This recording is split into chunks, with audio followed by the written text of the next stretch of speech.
पद परिचय।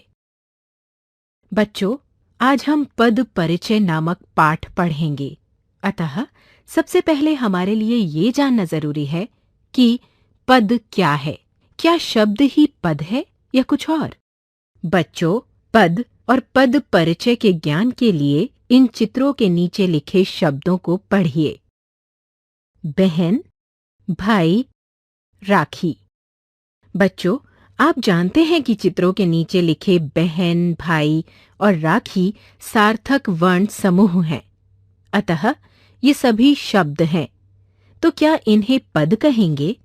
नहीं, इन्हें पद नहीं कहेंगे, क्योंकि ये स्वतंत्र शब्द हैं। इनका प्रयोग वाक्य में नहीं हुआ। अब आप नीचे बने चित्र के नीचे लिखे वाक्यों को पढ़िए। बहन भाई को राखी बांध रही है। बच्चों, आपने देखा कि जो बहन, भाई और राखी शब्द ऊपर बने चित्रों के नीचे लिखे हैं, उन्हीं शब्दों का प्रयोग व्याकरण के नियमों में बांध कर किया गया है। जैसे बहन कर्ता कारक है, भाई संबंध कारक है, राखी कर्म कारक तथा बांध रही है क्रिया है। वे सभी शब्द मिलकर एक वाक्य की रचना कर रहे हैं। इस प्रकार शब्दों को पद कहते हैं। बहन भाई को राखी बांध रही है। बच्चों, अब आप इस चित्र के नीचे लिखे शब्द समूह को पढ़िए। अध्यापिका छात्रों को पाठ पढ़ा रही है। बच्चों, अब बताइए कि क्या इस शब्द समूह में आए शब्द अध्यापिका छात्रों को पाठ पढ़ा रही तथा है पद हैं? जी हाँ, ये सब शब्द पद हैं, क्योंकि अध्यापिका कर्ता कारक तथा छात्रों को एवं पाठ कर्म कारक हैं और पढ़ा रही है क्रिया है। बच्चों, ये सभी शब्द इस वाक्य में आए हैं, इसलिए ये सभी शब्द पद हैं। बच्चों, हमने पद को अच्छी तरह समझ लिया है।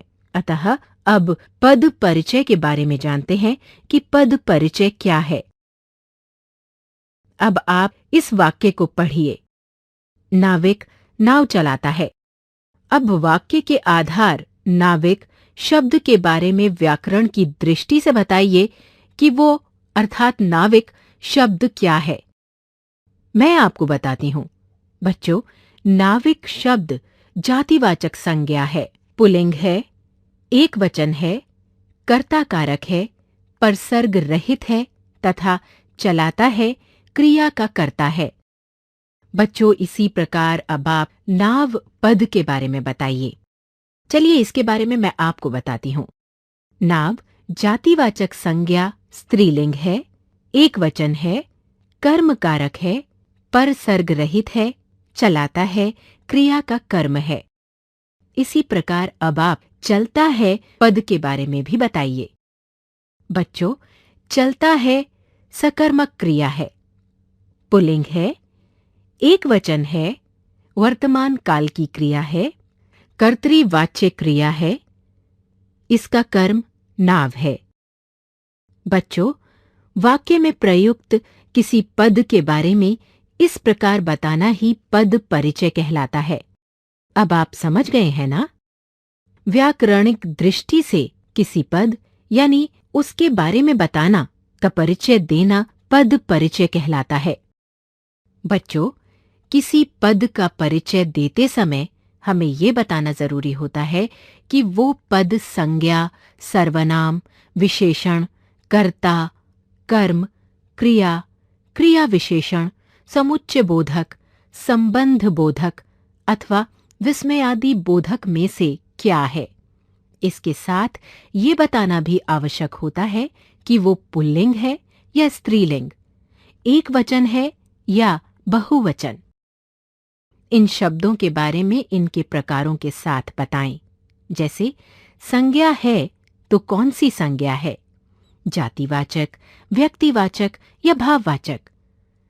सर्वनाम है तो कौन सा सर्वनाम है, विशेषण है तो कौन सा विशेषण है, क्रिया है तो कौन सी क्रिया। अब आप निम्नलिखित वाक्य पढ़िए। कल मैंने पके आम खाए थे। बच्चों, इस वाक्य में से खाए थे पदों का पद परिचय दीजिए। चलिए मैं ही देती हूं। खाए थे क्रिया, पूर्ण भूतकालिक क्रिया, पुल्लिंग, बहुवचन, सकर्मक क्रिया। इसका कर्म है पके आम।